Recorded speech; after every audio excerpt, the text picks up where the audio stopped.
1922 से 1991 तक Soviet union ने ईस्टर्न वर्ल्ड के बड़े हिस्सों पर हुक्मरानी की और इस एरा में शू बॉक्स टाइप टैंक्स, छोटे एयरक्राफ्ट बॉम्बर्स को अपने बड़े विंग्स पर बिठाए मॉन्स्टर जहाज, समुद्र में तैरते होटल की तरह टाइफून क्लास सबमरीन्स और एक फ्लाइंग सॉसर्स की तरह दिखने वाले एलियन टाइप एयरक्राफ्ट, ये वो तमाम इन्वेंशंस थी जो सोवियत मैकेनिकल इंजीनियर्स के पागल दिमाग का नतीजा थी।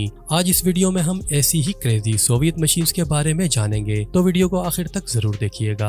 Number 6, Mendeleev tank. एक शू बॉक्स की तरह दिखने वाले इस टैंक को सोवियत यूनियन के कयाम से भी पहले यानी 1911 में डिजाइन किया गया था। 42 फीट लंबा, 32 फीट चौड़ा ये शू box rectangular unit 100 mm thick armour के साथ 8 क्रू मेंबर्स को ले जाने के काबिल था, जो इसके फ्रंट से अटैच 120 mm कैनेट गन और टॉप बुर्ज पर लाइट मशीन गन को ऑपरेट करने के लिए इसके अंदर मौजूद होते थे। ये कैनेट राइट, लेफ्ट और अप डाउन घूमने के काबिल था, जो एक फिक्स्ड माउंट के बजाय एक मखसूस रिकॉइल सिस्टम के साथ इस मेंडेलीव टैंक को उस दौर के लिए एक अनबिलीवेबल टैंक बनाता था। लेकिन इस टैंक का सबसे सोफिस्टिकेटेड पार्ट इसका परपल्जन सिस्टम था, जो इसे कंटिन्यूस ट्रैक्स के साथ न्यूमेटिक पिस्टन सस्पेंशन का इस्तेमाल करते हुए इसके इनफरादी पहियों को ऊपर नीचे और बुलंद होने की इजाजत देता था। इसका मतलब ये था कि जरूरत पड़ने पर यह टैंक एक बंकर के तौर पर काम कर सकता था और एक मोबाइल फोर्ट्रेस यानी पोर्टेबल किले के तौर पर भी काम करने के काबिल था। मजीद ये कि इसे एक ऐसे डिवाइस के साथ जोड़ना भी था जो पूरी मशीन को रेलवे ट्रैक को इस्तेमाल करने की इजाजत दे, ताकि ये खुद चल सके या ट्रेन से खींचा जा सके।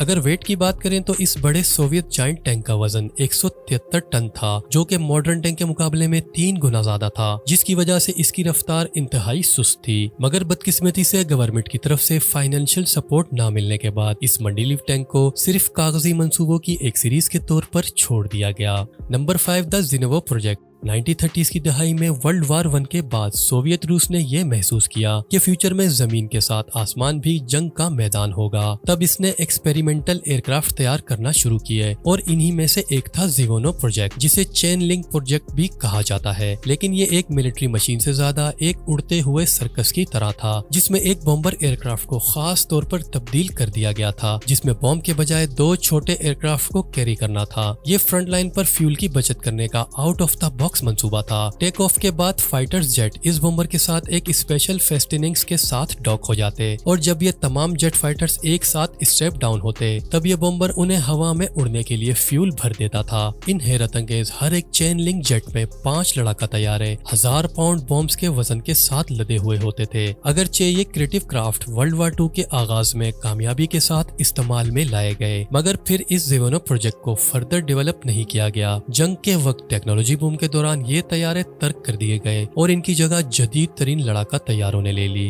Number 4, the tsar tank. World war 1 के बीच में रशियन इंजीनियर्स ने बंदूकों के साथ एक 3 स्टोरी हाउस जितना बुलंद टैंक बनाने का फैसला किया। इस टैंक में फ्रंट के पहियों का डायामीटर 30 फीट था और इसकी बॉडी का सेंटर एक पीछे वाले व्हील से जुड़ने के लिए तकरीबन 60 फीट पीछे फैला हुआ था। तोपों और मशीन गनों से भरे 2 बर्ज ऊपर और नीचे उठाए गए रेडी पर लगाए गए थे और इस टैंक को पैदल फौज से बचाने के लिए पहियों के हर तरफ आर्मर पोर्ट्स को कतार में लगाया गया था। ये वाज़े तौर पर तमाम टैंकों का था और इसीलिए इसे ज़ार टैंक का नाम दिया गया। उस वक्त रशियंस ईस्टर्न फ्रंट के ट्रेंच सिस्टम को तोड़ने का रास्ता तलाश कर रहे थे और तब उन्होंने ट्रेडिशनल ट्रैक्स वाले टैंक्स के बजाय बड़े पैमाने पर स्पोक्ड व्हील्स के साथ तजुर्बा करने का फैसला किया। तहम इस 60 टन वजनी जायंट स्टील ज़ार टैंक को बैटलफील्ड में रहने के लिए डिजाइन नहीं किया गया था, क्योंकि खराब इंजीनियरिंग की वजह से इसका छोटा पिछला व्हील टैंक का बहुत ज्यादा वजन उठाता था, जिससे इसे नरम जमीन और गड्ढों में फंसने का सामना करना पड़ता था। अपने टेस्टिंग फेज के दौरान ही ये शर्मनाक तौर पर खेतों में फंस गया। तब पूरी कोशिश के बावजूद इसे नहीं निकाला जा सका और पूरी जंग के दौरान ये ज़ार टैंक वहां जंग आलूद होता रहा, यहाँ तक कि इसे 1923 में खत्म कर दिया गया। Number 3, typhoon class submarine. Soviet union की मैकेनिकल पावर आसमानों पर वर्ल्ड रिकॉर्ड रखती है, जिन्होंने सबसे बड़े हेलीकॉप्टर और एयरक्राफ्ट बनाए। लेकिन सोवियत्स आसमानों के अलावा समुद्री लहरों के नीचे भी तसल्लुत रखते थे, क्योंकि उनके पास सबसे बड़ी सी क्रिएशन यानी टाइफून क्लास ऑफ सबमरीन मौजूद थी। 1970s की दहाई में टाइफून क्लास ऑफ सबमरीन अब तक की सबसे बड़ी आबदोजें हैं। 574 फीट लंबी ये सबमरीन समुद्र के 48,000 टन पानी को डिस्प्लेस कर सकती है। इसके इसके मुकाबले में यूएस नेवी की ओहायो क्लास सब्स अपने इर्द गिर्द के सिर्फ 19,000 टन पानी को डिस्प्लेस कर सकती हैं। इतने बड़े साइज के साथ ये टाइफून क्लास सबमरीन महीनों तक अपने पानी में डूबे हुए क्रू को आराम से एडजस्ट करने के काबिल है, क्योंकि ये आबदोज बहुत बड़ी है। इसका अपना एक आर्केड, जिम और यहाँ तक के एक इंडोर पूल भी है। जी हाँ, इस आबदोज के अंदर एक स्विमिंग पूल है। ऑन बोर्ड यहाँ जानवरों के लिए भी जगह है, जैसा कि परिंदे, और एक छोटा सा एक्वेरियम भी है। इवन इसका mess hall reliably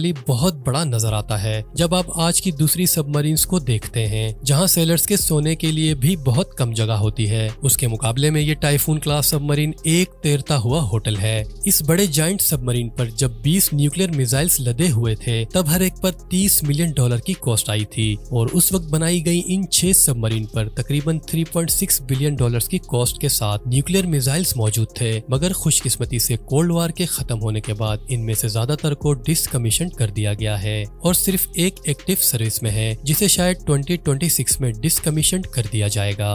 number 2, the Cullinan K7। 20वीं सदी के आगाज में ही राइट ब्रदर्स ने इंसानों के हवा में उड़ने के कॉन्सेप्ट के साथ हवाई जहाज के जरिए पहली उड़ान भरी, और उसके 30 साल बाद यानी 1930s में सोवियत रूस ने एक बड़े एयर मॉन्स्टर को जन्म दिया, और वो था द कलिनन K7, जिसके परों का फैलाव 170 फीट से ज्यादा था और इसका एरिया ऑलमोस्ट 5000 स्क्वायर फीट था, जो कि B-52 बॉम्बर से भी बड़ा है। शुरुआत में ये 7 प्रोपेलर इंजन से चलने वाला था, जहाँ 6 इसके परों के साथ और 1 इसके अकब में लगाए गए थे, लेकिन तामीर के दौरान ही ये अपने टेक ऑफ के ज्यादा से ज्यादा वेट से तजावज कर गया और विंग के साथ मजीद 2 और इंजन्स को शामिल करना पड़ा।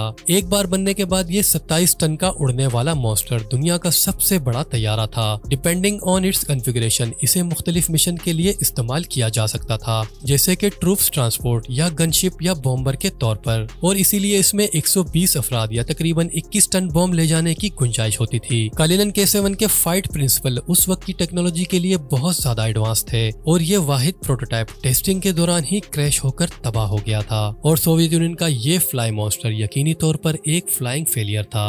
Number 1, project Ekip. 1978 में इस रशियन फ्लाइंग सॉसर में एक हैरत अंगेज टॉम टाइप डिजाइन ऐसे एयरक्राफ्ट पर मबनी था जिसमें मखसूस स्टील्थ बॉम्बर और जासूस तैयारों की तरह कोई इम्तियाजी जिस्म नहीं था। इस एयरक्राफ्ट की बेजवी शक्ल एक बड़े विंग की तरह काम करती थी, और अपने टर्बो जेट इंजन के साथ ये स्ट्रेंज सॉसर एक रानोप्लेन की तरह टेक ऑफ और लैंड करने के लिए एयर कुशन टेक्नोलॉजी पर डिपेंड कर सकता था। इसका मतलब ये था कि ये जमीन के साथ साथ पानी से भी उड़ सकता था। ये एक ट्रूली एलियन कॉन्सेप्ट था। जब ये प्रोटोटाइप तैयार किए जा रहे थे तब इंजीनियर्स के एस्टिमेट के मुताबिक ये highly aerodynamic design 14 grams of fuel पर पैसेंजर इस्तेमाल करेगा।